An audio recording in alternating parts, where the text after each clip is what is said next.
ဆင်ញင်တုံတရားနဲ့နေတယ်အတိနဲ့နေတယ်ဆိုတာပါပြောတာလေတဲ့အတိနဲ့နေဖို့ရအတွက်မြတ်စွာဘုရားအချက်9ချက်ဟောထားတယ်နော်9ချက်ဟောထားတယ်လူရဲ့ကိုယ်ကာယရဲ့လှုပ်ရှားမှုတွေနဲ့ပတ်သက်တဲ့အားကြောင့်လူတွေဟာလှုပ်ရှားတဲ့အခါအမတ်တမဲ့နေကြတာမို့တတိနဲ့လှုပ်ရှားဖို့တယ်ပေါ့ပညာအစဉ်ဉာဏ်နဲ့လှုပ်ရှားဖို့အဲ့ဒါဟောတာသမဇာနာဆိုတာသိဉာဏ်ရှိရမယ်ဆိုဘယ်လိုရှိရမှာလဲသိဉာဏ်ရှိပုံရှိနည်းကတော့ဒီအသိဉာဏ်ကို၄မျိုးခွဲလိုက်တယ်အဲ့ဒီမှာဒါကြတော့အထက်ကရာတွေကရှင်းပြတာဖြစ်တယ်မြတ်စွာဘုရားဟောတဲ့အသိရှိရမယ်အချက်9ချက်ကပါတော့အဲ့ဒါလေးကိုအကျဉ်းချုပ်တစ်ခါပြောကြည့်မယ်9ချက်ကပါတော့ဆိုရင်ရှစ်လန်းနာနောက်ဆုတ်တာကိုယ့်ရဲ့လှုပ်ရှားမှုဥပမဲ့ပေါ့နော်ခန္ဓာကိုယ်လှုပ်ရှားမှုနဲ့ပတ်သက်တယ်ရှစ်လန်းနာနောက်ပြန်ဆုတ်တာသွားတာနောက်ဆုတ်တာရှစ်တိုးတာနောက်ဆုတ်တာအဲ့ဒါနဲ့ပတ်သက်ပြီးတော့လည်းပဲအတိတရားရှိပါစေတော့အတိတရားရှိပါလို့ပဲပြောတယ်တတိကလည်းဒီထဲမှာခုနအရှိကချထားပြီးသားဆိုတော့ကာယကလွတ်တာမရှိတော့တတိကတော့ရှိရဒါကြတော့ရှစ်တိုးနောက်ဆုတ်လို့တာအမှတ်တမဲ့မလုံးနဲ့စင်ကြယ်တော်တရားနဲ့လုံးလို့ပြောတာတတိရှိပြီးတဲ့နောက်အတိပေါ်ဖို့ရမြတ်စွာဘုရားပြောတာနောက်ဒုတိယအချက်ကတော့အလောကိတိဝိလောကိတိမျက်စိနဲ့ကြည့်တဲ့အခါတဲ့ကြည့်တာကိုအလောကိတမျက်စိတွေနဲ့စောင့်ကြည့်တာလေးကြတော့ဝိလောကိတနော်တဲ့ရှစ်တဲ့ကြည့်တာတစ်ခုမျက်စိတွေစောင့်ပြီးတော့ကြည့်တာတစ်ခုကျန်တာတွေတော့မပါဘူးပေါ့ကြည့်တာမပါဘူးငုံကြည့်တာမပါဘူးဘာလို့လဲဆိုတော့ယောဂီပုဂ္ဂိုလ်အနေနဲ့ဟောလို့ဆိုလိုတာတော့ကြည့်တာမှန်သမျှပဲတတိရှိပေါ့ဒီလိုဆိုပညာရှိရမယ်စဉ္ဉ္တုံတရားနဲ့ကြည့်ရအဲ့တော့ရှေ့လန်းတာဖြစ်စေနောက်ဆုတ်တာဖြစ်စေ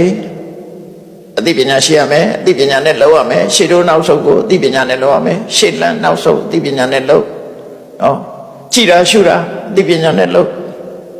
လက်ကွေးခြေဆန့်လှုပ်တာအသိပညာနဲ့လုပ်နောက်တစ်ချက်ကနောက်တစ်ခုကသံဃာတိပတ္တစီဝရတာနေလူတွေရောဆိုင်အောင်ပြောပါဆိုရင်တော့ကိုဝတ်တဲ့အဝတ်အိုးခွဲပကံစားတဲ့ခွဲပကံဝတ်တဲ့အဝတ်ဝတ်တဲ့အခါမှာပကံခွဲရောက်ကိုင်တဲ့အခါမှာတတိရှိပါစေနော်တတိရှိရမယ်ဟောပညာရှိရမယ်စဉ္ဉ္တုံတရားနဲ့လုပ်ရမယ်နောက်တစ်ခုကအတိတိပိတိခာယိတိတာယိတိစားတာပဲဖြစ်စေရေတောက်တာပဲဖြစ်စေမုတ်ဝါတာပဲဖြစ်စေရစားရတာလို့ပြားရည်ရတာပဲဖြစ်စေအဲ့မှာလည်းပဲအတိပညာရှိပါသေးတယ်နောက်တစ်ခုကဥစ္စာရပတ္တဝါကမေအိမ်သာတက်တယ်ကျမရေးသွားတယ်ကျင်ငယ်စွန်တယ်ဥစ္စာရပတ္တဝါအဲ့မှာလည်းပဲပညာရှိပါစေမှန်တိုင်းသိအောင်လုပ်ပါပညာဆိုတာမှန်တိုင်းသိတာနော်မှန်တိုင်းသိပါစေနောက်တစ်ခုကတော့ကတိထိတိနိသိနေလမ်းလျှောက်နေတာလားပတ္တရနေတာလားထိုင်နေတာလားဘာပဲလုပ်လို့အသိပညာနဲ့လုပ်ပါနောက်တုတ်တိသာဂရိတိ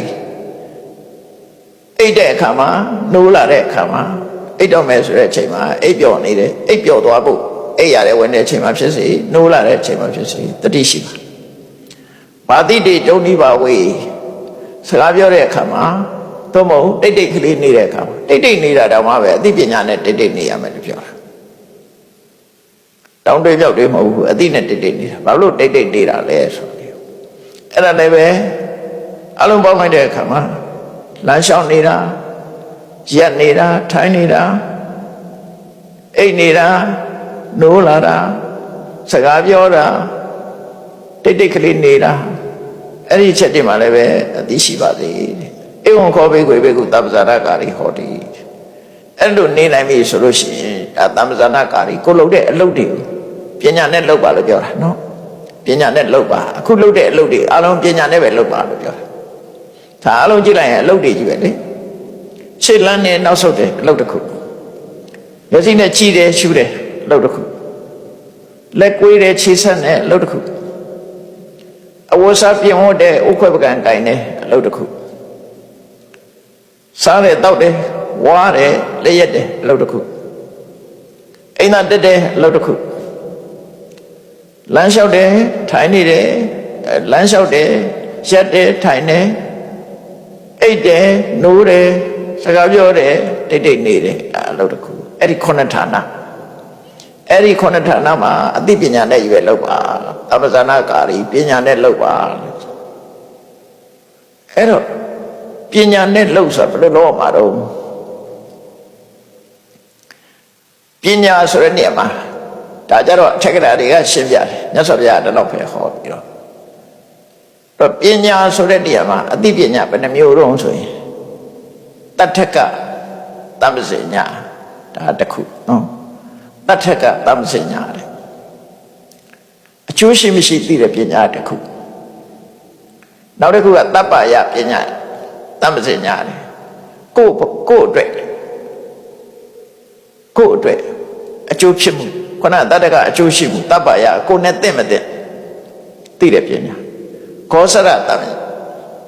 မ္ပဇညာဆိုတာကိုနဲ့ကိုမှရှိရမယ်အာယုံကိုအမြဲတမ်းတွေ့နေရမယ်အာယုံကိုအမြဲတမ်းစိတ်ထဲမှာထားရမယ်အာယုံနဲ့ပတ်သက်တဲ့အသည့်